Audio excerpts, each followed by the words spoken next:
तो नमस्कार दोस्तों, मैं आपका पिंटू तलवार। और दोस्तों, इस वक्त मैं जनपद बलिया के मुख्य चिकित्सा अधिकारी कार्यालय के सामने खड़ा हूं और यहां पर आप हमारे कैमरे के माध्यम से देख सकते हैं।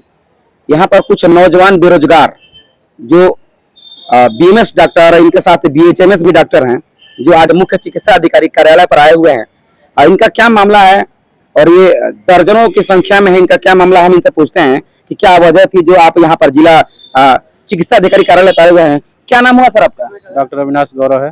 डॉक्टर अविनाश गौरव जी, आज आप लोग मुख्य चिकित्सा अधिकारी कार्यालय पर आए हुए हैं दर्जनों की संख्या में, क्या मामला है आप लोग का? सर, हम लोग विज्ञापन यहाँ से निकला था चिकित्सक भर्ती का, जिसमें आयुष चिकित्सकों की भर्ती थी, जिसमें बीएमएस, बीएचएमएस और बीयूएमएस तीनों की भर्ती होती है। हम लोग फॉर्म फिलअप करते हैं, उसके बाद फॉर्म फिर रिजेक्ट हो जाता है।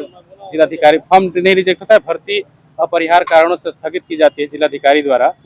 फिर से सीएमओ साहब दूसरे आते हैं, उन्होंने फिर डीबीपी डॉक्यूमेंट वेरिफिकेशन प्रोसेस चलाते हैं, उसमें हम लोग का डॉक्यूमेंट वेरिफिकेशन होता है। इसके बाद ऐसा होता है कि उसका कोई हम लोग को लॉजिक नहीं दी जाती है, चाहे कोई इसका निष्कर्ष नहीं निकलता है कि हम लोग किस कारण से रिजेक्ट हुए चाहे सेलेक्ट हुए उसका।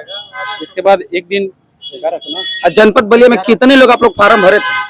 हम लोग लगभग 498 लड़के फॉर्म फिलअप किए थे। हाँ, जिसमें से अभी केवल इंटरव्यू के लिए केवल 138 लोगों को लगभग सिलेक्ट किया गया है। बाकी ऐसा क्यों है? बाकी टोटली बीएमएस लड़कों को रिजेक्ट कर दिया, बीएमएस को रिजेक्ट कर दिया। और जिन 138 लड़कों को सिलेक्ट किया गया है सिर्फ इंटरव्यू के लिए, वो कौन से डॉक्टर हैं? ये क्या होम्योपैथ के डॉक्टर हैं। होम्योपैथ वाले जो लड़के अभ्यर्थी हैं, उन्हीं लोग का हुआ है। तो योगा ये जो विज्ञापन निकला था इनका भर्ती के लिए, तो क्या सिर्फ उन्हीं के लिए निकला था या सभी के लिए निकला था? उस समय तो सभी के लिए निकला था। विज्ञापन में बीएमएस, बीयूएमएस, बीएचएमएस और योगा वालों के लिए निकला था। उसमें फॉर्म फिलअप सभी किए थे। उसमें उस समय रिजेक्शन नहीं हुआ, जबकि ये सीधे इंटरव्यू के लिए रिजेक्शन 138 लोगों को सिलेक्ट किया गया, बाकी लोगों को रिजेक्ट कर दिया गया। अभी आप लोगों की मांग क्या है? क्या मांग है सर? आप क्या नाम है आपका? डॉक्टर दिग्विजय सिंह नाम है मेरा। अभी मांग हम लोग को ये है कि ये इंटरव्यू को निरस्त किया जाए और सही तरीके से इंटरव्यू कराया जाए। जो भी पात्र लड़के हैं, बीएमएस, बीयूएमएस, बीएचएमएस, जो भी पात्र पाए जाए उनको इसमें सेलेक्ट किया जाए और उनका इंटरव्यू कराया जाए। क्योंकि पहले जब ये निकला था लिस्ट, विजय प्रताप द्विवेदी जी सीएमओ थे, मुख्य चिकित्सा अधिकारी उस समय, तो उस समय ये सारे बच्चों का डीबीपी है इंटरव्यू के लिए उन्होंने सबको बुलाया था। लेकिन ये सर जो सीएमओ सर अभी जो आए हैं तत्काल में, इन्होंने बीएमएस और बीयूएमएस छात्रों को बाहर कर दिया है। उनका कहना है कि हम लोगों के पास 6 महीने का गवर्नमेंट का एक्सपीरियंस नहीं है, जो कि जब अगर हम लोग गवर्नमेंट में पहले ऑलरेडी कार्य करते तो फिर यहाँ नियुक्ति के लिए हम लोग क्यों आते? क्यों यहाँ? जब आपको मौका ही नहीं मिला कभी गवर्नमेंट में काम करने का, तो फिर आप एक्सपीरियंस कैसे देंगे? क्या नाम है सर आपका? नाम क्या? डॉक्टर सुशील कुमार पांडे। और डॉक्टर सुशील कुमार पांडे जी, क्या मांगे हैं आप लोग जो आप मुख्य चिकित्सा अधिकारी कार्यालय बलिया पर आए हुए हैं? देखिए, इसमें बीएमएस चिकित्सकों को भी शामिल करके इंटरव्यू कराया जाए, पहली मांग हमारी ये है। तो दूसरी मांग है कि बीएमएस, बीयूएमएस दोनों चिकित्सकों को शामिल करके और इंटरव्यू कराया जाए। दूसरी मांग ये है कि इंटरव्यू में सबको सम्मिलित किया जाए और ये जो इंटर्नशिप हम लोग का 6 महीने का आयुर्वेद का और 6 महीने का एलोपैथ का इंटर्नशिप होता है, वही हम लोगों का अनुभव मान्य होता है। ये आयोग की भी भर्तियों में होता है और एनएचएम की भर्तियों में, और जिलों में 74 जिलों में उसी प्रोसेस से सिलेक्शन हुआ है। लेकिन केवल बलिया एक ऐसा जिला है जहां एक अलग प्रोसीजर अपनाया जा रहा है।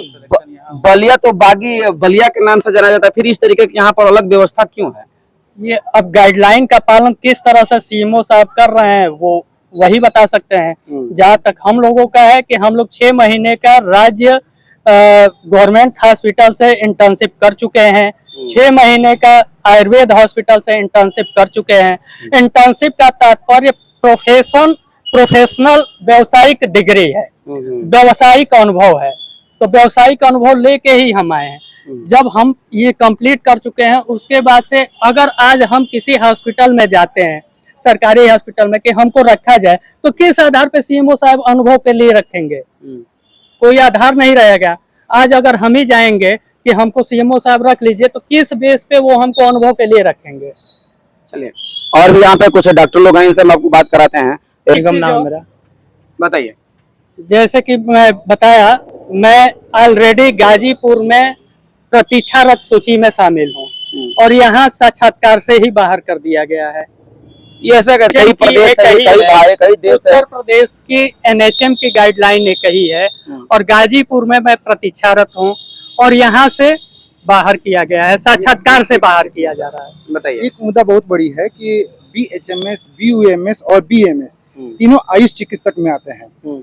ये जो गाइडलाइन है थोड़ा सा समझ से बाहर है कि BMS वाले को, BUMS वाले को 6 महीने का एक्सपीरियंस मांगा जा रहा है, वो गवर्नमेंट हो या नॉन गवर्नमेंट हो। जैसे सर के द्वारा बताया जा रहा है कि गवर्नमेंट है और हम लोग को जानकारी है कि इंटर्नशिप जो है BHMS वालों को क्यों नहीं मांगा जा रहा है, वो भी तो इक्विवेलेंट है, उनसे भी मांगना चाहिए। ये भी एक गाइडलाइंस में होना चाहिए, ये भी एक बहुत बड़ी समस्या है। तो अभी सीएमओ साहब द्वारा क्या आश्वासन दिया गया आप लोगों को? सीएमओ साहब बोले हैं कि आप लोग को इसलिए निकाल दिया गया क्योंकि आप लोग के पास कोई गवर्नमेंट 6 महीने का गवर्नमेंट एक्सपीरियंस नहीं है। और जो 138 लोगों को सिलेक्ट किया गया है 458 में से, क्या उनके पास है?